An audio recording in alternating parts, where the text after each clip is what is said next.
Interrogation surprise. Les images que vous voyez actuellement proviennent, petit A, du caméscope de votre oncle Hervé qui cherchait à filmer son Dimanche en forêt, ou petit B, d'un film à succès international? Eh bien désolé à tous les tontons Hervé de France, mais la bonne réponse, c'était la B. Vous me croyez pas? Vous êtes perplexe? Ok, alors dans ce cas, mettez-vous bien et laissez-moi vous parler du projet Blair Witch.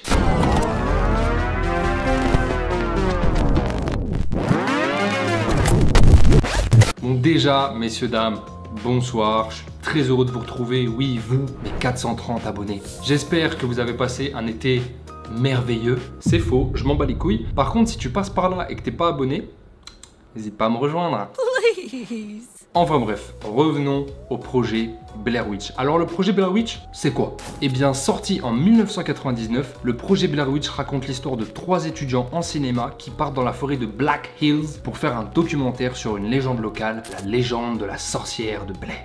Bon, faut savoir que cette légende, elle existe réellement. Et en gros, ça raconterait qu'une sorcière habite une forêt après s'être fait bannir du village voisin. Avouez, j'ai quand même un petit don pour raconter des histoires d'horreur, non? C'est quoi la suite là? Du coup, pendant tout le film, on suit les 3 jeunes dans leur enquête. Et le tout en found footage. Alors, le found footage, pour ceux qui savent pas, c'est lorsque la caméra fait partie intégrante du film. Dans certains cas, elle peut être tenue par le personnage, donc comme dans Rec par exemple. Ou alors, il y a des films à l'image de Paranormal Activity par exemple, où la caméra est simplement posée et fait partie du décor.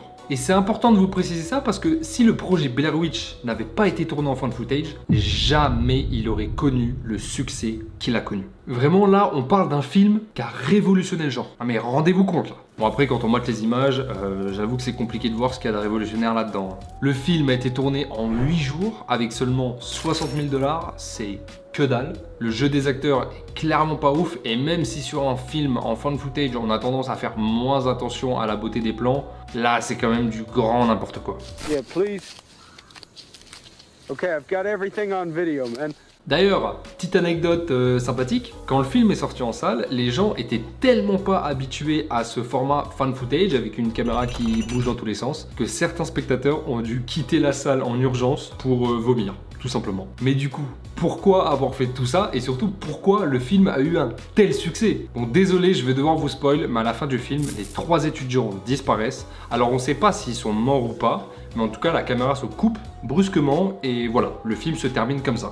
Et cette fin-là, croyez-moi, elle n'est pas anodine du tout. Parce que c'est là que le marketing entre en jeu. Avec cette fin-là, lors de la sortie du film, l'intérêt de la production, il est très simple. Enfin, simple, oui et non. Ils veulent faire croire que les étudiants n'ont pas uniquement disparu dans le film, mais aussi dans la réalité. Comme si tout ce qu'on venait de voir n'était finalement pas un film, mais des images réelles qui ont été retrouvées suite à leur disparition. Je sais pas si vous captez le délire. Donc les acteurs ont été faussement portés disparus. Bon, les familles étaient au courant, hein, sinon je te dis pas les histoires. Mais sinon, tout le reste de la population était persuadé que les 3 étudiants avaient vraiment disparu. La production a commencé à sortir des faux communiqués pour témoigner de la disparition des acteurs. Et il y a même un site très connu qui s'appelle l'IMDb, qui référence un peu toutes les personnalités du cinéma, qui est tombé tête la première dans le panneau et qui a référencé les 3 acteurs comme portés disparus. On est clairement sur le début d'un coup de génie. La production a ensuite ouvert un site sur lequel on pouvait retrouver des faux témoignages, des fausses enquêtes, des faux articles. Et vraiment, tout le monde tombait dedans, les pieds comme as là. Genre ça c'est le site, ça c'est les gens comme as frère. Et dites-vous carrément que quand le film était présenté en festival et qu'il fallait du coup en faire la promotion, au lieu de distribuer des flyers classiques avec l'affiche du film et tout, là les flyers c'était des avis de recherche, vous savez, qui écrit missing en gros. Bon par contre tout ça aujourd'hui, j'avoue, ça paraît un peu compliqué à mettre en place. Mais à l'époque, il n'y avait pas les réseaux sociaux, il n'y avait pas tous les petits malins de Twitter pour ah non, c'est faux. Il n'y avait pas tout ça. À l'époque vraiment on découvrait le fan footage, on n'avait pas l'habitude de voir des images de la sorte. Donc ouais, quand la production s'applique à mettre toute cette belle mise en scène en place, bah les gens ils tombent dans le panneau et ils se ruent en salle. Parce que oui, du coup, cette campagne de promotion, ça a été une réussite totale et les gens étaient tellement intrigués qu'ils sont allés remplir les salles à vitesse grand V, c'était bondé, vraiment, ça a été un succès de fou. Le film a commencé donc automatiquement à rapporter beaucoup d'argent et il est devenu très rapidement le film le plus rentable de l'histoire. D'ailleurs, attendez, je vais vous sortir les chiffres. Souvenez-vous, le film a été fait avec 60 000 $. Eh bien, il a rapporté un peu moins de 250 millions de dollars. Wesh. Bon, par contre, j'ai pas les chiffres en tête, mais je sais qu'en 2007, il est passé deuxième film le plus rentable de l'histoire. C'est Paranormal Activity qui a pris la pole position. J'ai pas les chiffres d'affaires du film. Voilà, je peux pas tout avoir dans la vie.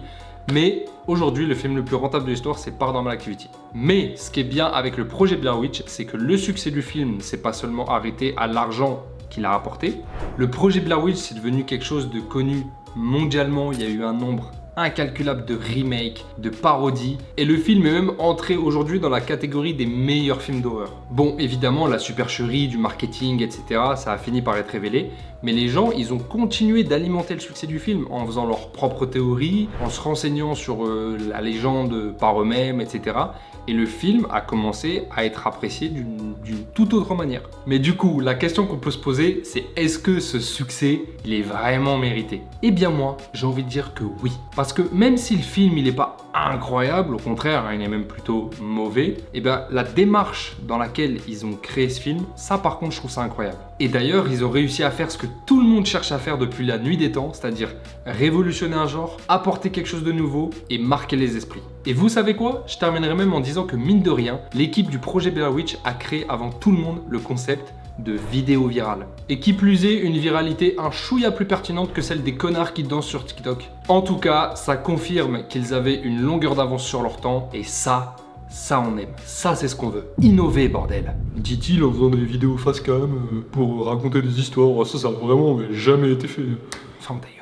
En tout cas, voilà messieurs, dames, j'espère que cette petite histoire vous aura plu. Moi en tout cas, c'est une histoire que j'adore. C'est le premier épisode d'une série que j'ai envie de lancer, une série dans laquelle je vous parle de ciné, donc je vais vous parler de tout, du moment que je trouve ça divertissant. De toute façon, la chaîne va prendre un tournant cinéma, c'est ce qui m'anime le plus, c'est ce que je préfère faire. Alors ce sera pas tout le temps des vidéos face cam, je vais continuer de faire le con, je vais continuer de faire des tournages en extérieur, etc.